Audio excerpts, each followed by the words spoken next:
Assalamualaikum warahmatullahi wabarakatuh. Selamat datang kembali teman-teman bersama saya dengan channel saya ini yang membahas tentang asam lambung GERD serta anxiety. Sebelum kita mulai, seperti biasa teman-teman tonton videonya sampai habis, jangan di skip supaya mendapat manfaat yang lebih banyak, lebih baik, dan tidak ada salah paham atau miskomunikasi. Ya, sebelumnya buat teman-teman semua, saya mohon sekali untuk subscribe channel saya ini. Semoga banyak memberikan manfaat untuk teman-teman ataupun orang lain. Kali ini apa yang kita bahas adalah hal-hal apa saja sih yang harus kita hindari agar tidak terjadi asam lambung atau GERD, atau yang sudah pernah kena asam lambung GERD itu tidak kambuh kembali, teman-teman. Nah, di sini kita akan membahasnya ya teman-teman ya. Sebelumnya ada yang perlu teman-teman ketahui ya. Apa sih yang menyebabkan asam lambung GERD? Itu adalah lemahnya otot Stinger kita. Apa sih otot Stinger itu, teman-teman ya? Otot Stinger adalah otot penjaga, yang artinya otot yang bertugas menutup refluks ketika terjadi asam yang naik ke kerongkongan kita. Peningkatan berat badan juga dapat berpengaruh pada lemahnya otot Stinger kita ya teman-teman ya. Nah, hal-hal apa saja sih yang harus dihindari ya teman-teman ya, agar asam lambung kita, GERD kita, ataupun yang belum mengalami asam lambung ataupun GERD itu tidak terjadi. Di antaranya adalah satu, teman-teman, stres. Itu yang paling banyak memicu timbulnya asam lambung ya teman-teman ya. Stres merupakan sesuatu yang bisa memicu asam lambung kita timbul atau mengalami asam lambung GERD. Nah, kita harus menghindari stres ya teman-teman ya. Stres itu bisa dihindari dengan cara kita harus berpikir dengan tenang, berpikir positif, berkomunikasi teman-teman. Ketika kita bisa berkomunikasi dengan orang lain, kita bisa menyampaikan pendapat, kita bisa menyampaikan unek-unek, kita bisa menyampaikan apa yang kita rasa, beban kita akan berkurang sehingga tubuh kita tidak mengalami stres ya teman-teman ya. Kenapa stres bisa menimbulkan asam lambung? Karena ketika kita stres, hormon-hormon di tubuh kita itu kacau teman-teman. Sistem yang ada di tubuh kita kacau sehingga melemahkan otot-otot termasuk otot Stinger kita. Makan terlalu banyak itu bisa menimbulkan asam lambung juga. Teman-teman tahu bahwa di lambung kita ini ada kapasitasnya. Sepertiga makanan, sepertiga air, sepertiga udara. Ketika kapasitas di lambung kita ini penuh, sehingga memaksa lambung memproduksi asam yang terlalu banyak, asam itu akan secara otomatis keluar lewat saluran pencernaan kita, sehingga menimbulkan sensasi yang tidak menyenangkan. Makan sebelum tidur itu juga menimbulkan asam lambung ya teman-teman ya. Diusahakan ketika kita makan terakhir itu minimal 2 jam atau 3 jam sebelum kita tidur. Hal ini kenapa? Ketika kita makan kemudian kita tidur dengan berbaring, maka akan terjadi reflux asam lambung sehingga itu menimbulkan rasa tidak nyaman di kerongkongan.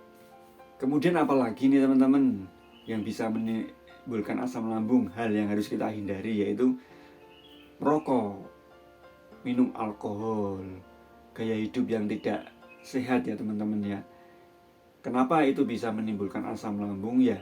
Karena dengan merokok, minum alkohol, tidur terlalu malam, bergadang, itu bisa mengacaukan sistem di dalam tubuh kita. Seperti tadi, kalau ketika sistem dalam tubuh kita kacau, maka seluruh otot-otot kita akan melemah, termasuk otot stinger kita itu ya teman-teman ya.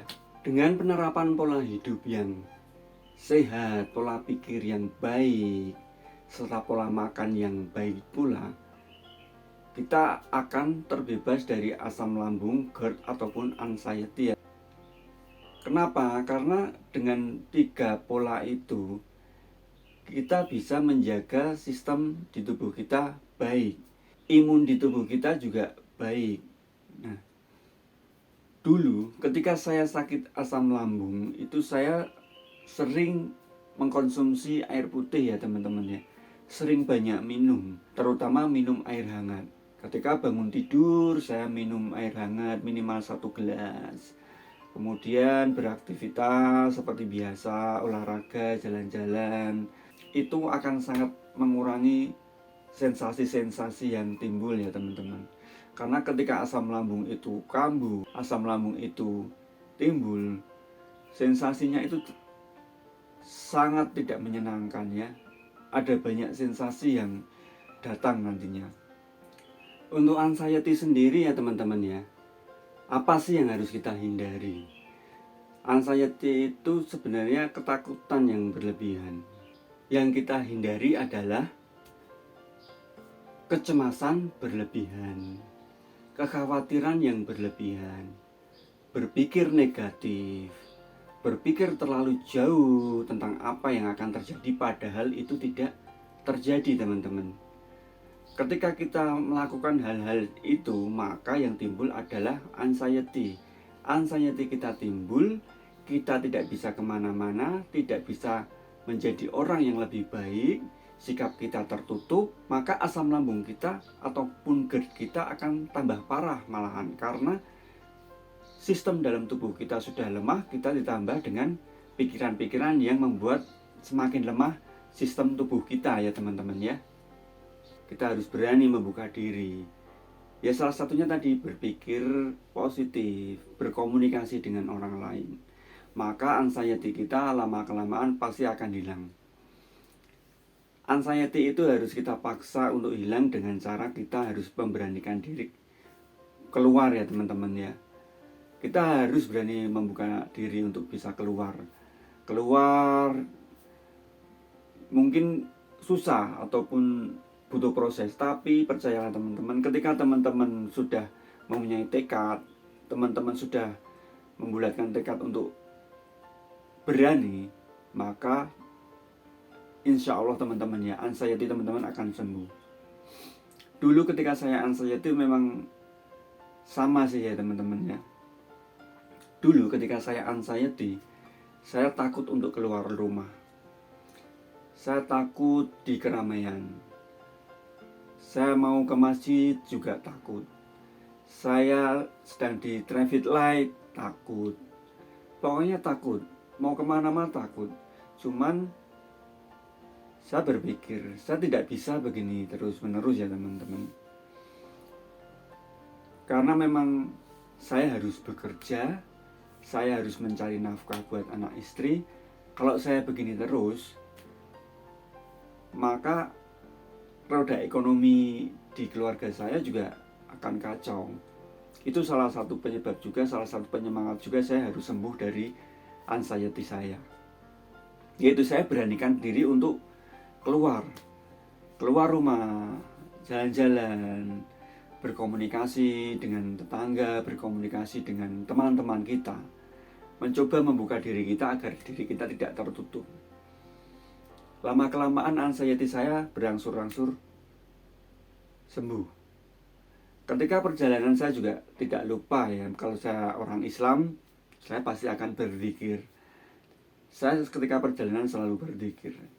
Berzikir apa yang kita bisa ya teman-teman ya. Ya tidak harus selalu, cuman ketika kita mengingat Tuhan kita, ketika kita mengingat Allah kita, maka Allah juga akan mengingat kita. Nah, kita minta kepada Tuhan, kita minta kepada Allah Subhanahu wa Ta'ala agar Allah memberikan kesembuhan untuk kita, agar kita bisa beraktivitas, bisa bekerja lagi, memberikan yang terbaik untuk keluarga dan orang-orang yang kita cintai. Oke, itu tadi ya teman-teman ya, setelah kita melakukan pembahasan apa saja yang harus kita hindari agar tidak terjadi asam lambung, GERD ataupun anxiety, ataupun buat teman-teman yang sudah mengalami asam lambung, GERD, anxiety agar tidak terjadi lagi atau agar tidak kambuh lagi. Yang harus dihindari yaitu stres, makan tidak teratur, pola hidup tidak teratur. Itu salah satunya ya teman-teman. Sekian video dari saya, semoga banyak memberikan manfaat untuk teman-teman semuanya. Jangan di skip agar dapat manfaat yang lebih baik. Tetap sehat, tetap semangat, jangan lupa subscribe channel saya. Wassalamualaikum warahmatullahi wabarakatuh. Sampai jumpa kembali ya teman-teman.